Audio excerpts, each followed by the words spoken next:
did you guys get married yet? And I always reply, like, yes, you guys missed it. Like, you just missed all the photos. We got married last week. The ACM Awards went down last weekend in Dallas, Texas, and Farmer Matt and John were there. Some of the ladies from their farms were there too, which made many fans make these type of comments. I got the inside scoop from Sydney and Mitchell on if hanging out with the cast like that is normal before the show airs, especially when both of the Farmer's final two were there. Hit that thumbs up button if you're enjoying season 3 of Farmer Wants a Wife. We're down to the final 2 ladies for each farm, and this Thursday's episode, the parents are coming into town. I definitely wasn't nervous. They're just so different. They're different but similar. They're different but similar. Mitchell's dad reminds me of my mom. Demographic. Yeah. Personally, I feel like they edited the show last week to really kind of make us feel a certain way that the farmers might be leaning towards one specific lady. With that, I started to think from the ladies' perspective. What does that look like for them? Does it feel awkward for the gal who isn't feeling as much chemistry? Gosh, how do you handle that well? For me, it was tough because I knew it was Sydney the whole time. So it was like only the closer it got to the end, it was only solidified that much more. And I think everyone sort of around us realized that. But we're both so thankful Kate was there. I mean, that's her best friend now. And it was just such an amazing experience to have both of them there and choose the one that I am in love with. So I don't think every couple on the farm and this third season was like Mitchell and I, who knew right away kind of thing. Taylor and Nathan definitely, but I feel like as I'm watching season 3, it's definitely the girls seem way more confused than I was. Like for Colton, all those girls are they have no idea what's going on. Like he likes all of them because he is kissing all of them. It's pretty crazy. But yeah. But I really love Matt and Chelsea. I teased a little bit before about the ACM Awards, so let's dive into that now. Matt and John went to the ACMs on behalf of Boot Barn. Some of their ladies went on behalf of the Amazon Influencer Program. And hear me when I say that's amazing. They should. But here's where I got a little confused. Most reality dating TV series don't let the cast really mingle until the finale. Here, they're mingling while still at the time had 3 more episodes to go. I wanted to know a little bit more of an insider's perspective. Did Sydney and Mitchell feel the same? Did they have the same rules? we were allowed to hang out in a group setting, but we weren't allowed to hang out one-on-one in a public setting.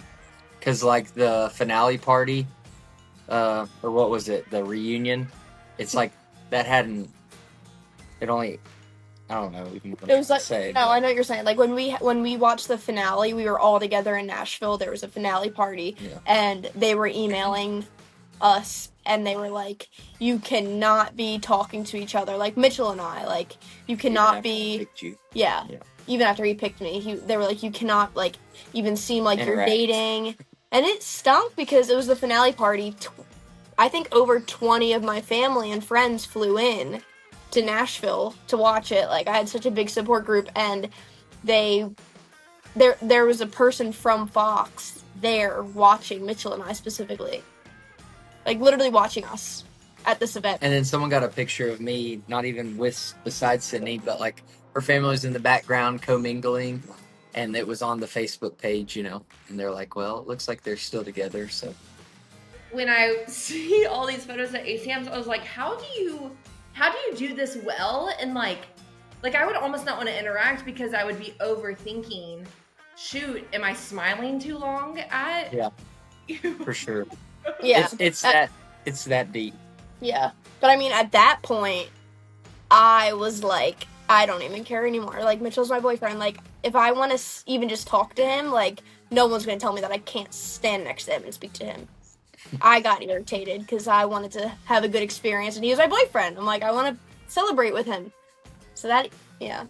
I think those girls are doing that on their own. I think those girls are reaching out on their own, Yeah. as they should, because Fox was... Fox didn't do all that for us. They're not doing it for them. Like these, Yeah. they're, like you said earlier, like Matt and John are doing a great job just putting themselves out there, Yeah. getting on podcasts.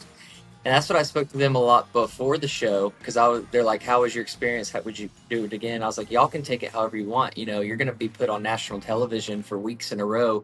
If you want to chase brandos and influencer life, like that can quickly grow." So, And not even influencer life, just like opportunities to meet people and like connections and social media content stuff. Yeah, I don't know what you call it, but Comment below your favorite moment from season 3 so far. And don't forget, I asked Mitchell and Sydney your questions for them below. So keep the questions coming, but keep them about the show. I know y'all are eager to know when they are getting married, but if you've hung out with me for a while now, you know that I have asked them that question before, and their answer is in due time. Right now, they're just focusing on settling in and living together in Tennessee. Okay, so how are the sheep? I have confined them to a smaller area, and I put it on the internet just talking about like how depressed Teddy was, it seemed like, and a lot of people wrote back saying that I should keep them in a confined area for a few weeks, like right after a transition. And I was like, I started to cry. I was crying in Florida. I was like, I'm a terrible sheep mommy. Like, I let them run around and they were stressed out. So they're going to be confined for a while until they behave. Yeah, no gentle parenting around here. they just wanted to go until the fencing was open, and I haven't finished all my fencing yet, or I have horse fencing, you know, that a little sheep can get through. So I've got a fan question coming up now, and it's a great one. When the girls go on the group dates, do you have to pack up all your luggage just in case you're the one who's sent home? So when we would go to mixers, this is so funny. When we would go to mixers, they would make us pack up all our bags, like all of our stuff, because you might get sent home on a mixer. But me, I was like, I would never pack my things. I would bring like a little suitcase and act like it was filled, and I would never bring my things because I knew Mitchell loved me. And even on the last week that he went to pick me, like, oh, you're the farmer's wife, we had to take all of our stuff out of Mitchell's house, obviously, but I remember I left all my toiletries in the bathroom. I left a box of tampons. I left all my face wash. And I'm he like, made her mark. this is my place. And then I was there. Yeah. No, literally. And then like 2 days later, I'm like, I'm home. And now she lives here. It's crazy how it works. I know. I was just like, Mitchell, I can't believe you get to live with me. You're so lucky. And I'm Adison Haager for Taste of Country. Thanks for watching, and as always, thanks for subscribing.